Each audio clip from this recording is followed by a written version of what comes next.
tentu hal-hal yang terkait dengan yang sudah kita lakukan bahkan yang perlu kita lakukan. Ya, budaya positif itu hal-hal yang kita lakukan dan menjadi suatu kebiasaan yang akan saya sampaikan. Bapak Ibu dan anak-anak, coba anak-anak kepalkan tangan seperti ini. Anak-anak, ya Bapak Ibu guru mau ikut silakan. Bayangkan anak-anak di dalam tangan Anda, itu Anda simpan sesuatu yang paling berharga. Kalau Nona Stella, kira-kira tahu dengan apa?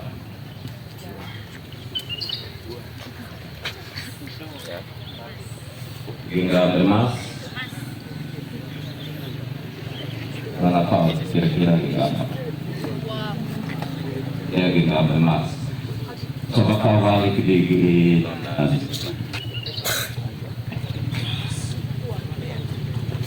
kira-kira emas di tangan lalu orang lain ambil, apa yang Anda lakukan? Ya, memberikan toh? Jadi betul-betul kalau kamu pegang emas, saya ambil kau kasih. Coba pertahankannya. Pasti berusaha mempertahankan itu barang berharga. Kenapa kamu berusaha mempertahankannya? Karena hanya kamu yang bisa mengontrol diri Anda. Kalau misalkan ada punya motor, jalan-jalan ada yang mau terima, kamu mau tidak? Pasti tidak mau. Karena di situ Anda berusaha untuk mempertahankannya. Nah, segala sesuatu yang kita lakukan, hanya kita sendiri yang mengontrolnya, termasuk yang tadi yang berharga itu. Kamu mengontrol diri untuk mempertahankan apa yang kamu punya. Begitupun dengan hal-hal yang kita lakukan. Dan ketika kita ada di lingkungan sekolah, kita ada di lingkungan masyarakat, ketika kita ada di rumah, segala sesuatu yang kita lakukan itu kita sendiri yang mengontrol.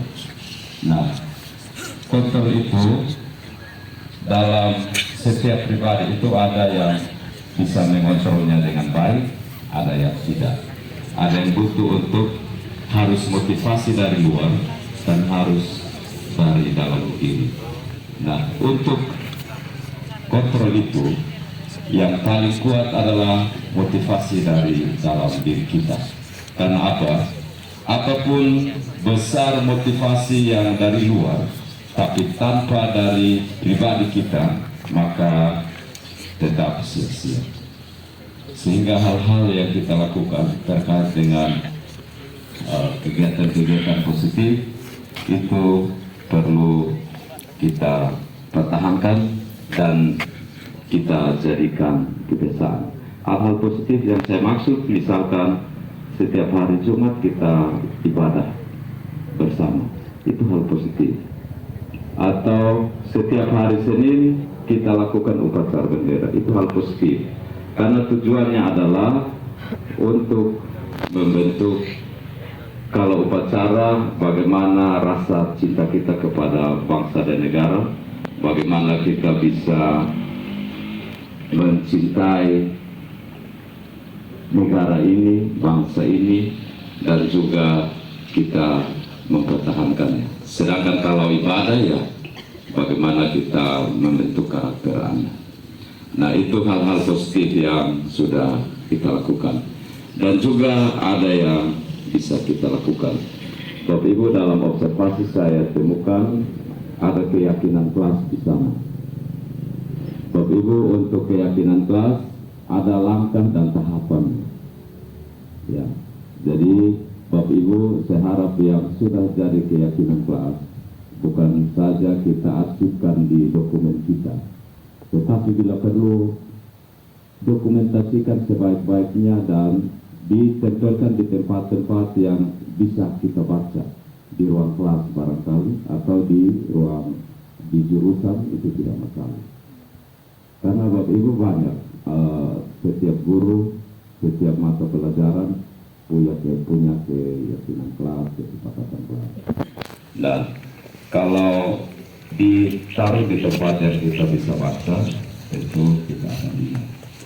Kita harus implementasikan profil pelajar Pancasila. Profil pelajar Pancasila itu ada 6. Yang pertama, beriman dan bertakwa kepada Tuhan Yang Maha Esa dan berakhlak mulia. Di situ ditambahkan berakhlak mulia karena memang dia beda dengan beriman dan bertakwa kepada Tuhan Yang Maha Esa. Sehingga Bapak Ibu dan anak-anak itu dalam visi sekolah kita itu ada berakhlak mulia di sana. Ketika berakhlak mulia, maka hal-hal kebajikan universal yang ada, misalkan terkait dengan disiplin, terkait dengan menghargai, jujur, sabar, dan seterusnya, itu bisa terakomodir di sana.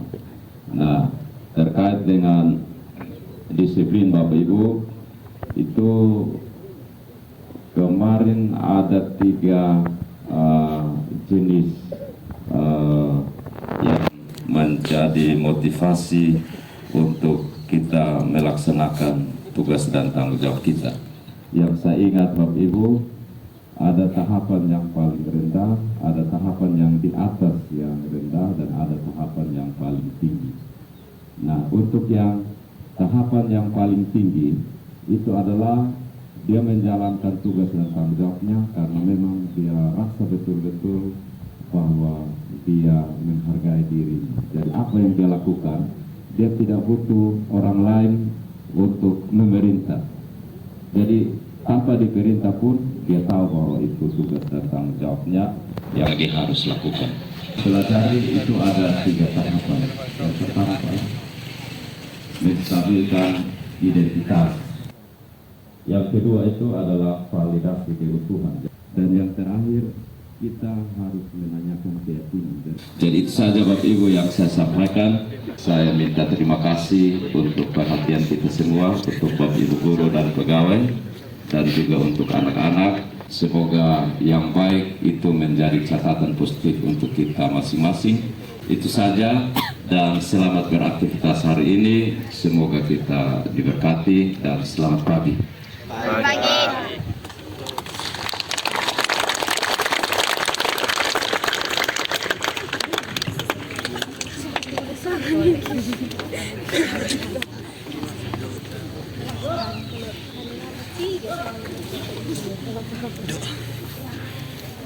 Sebelum kita memulai dengan aktivitas kita, marilah kita berdoa. Tuhan Allah Bapa kami yang ada dalam surga, Bapa yang mulia yang terkasih, sebentar lagi kami akan memulai aktivitas kami.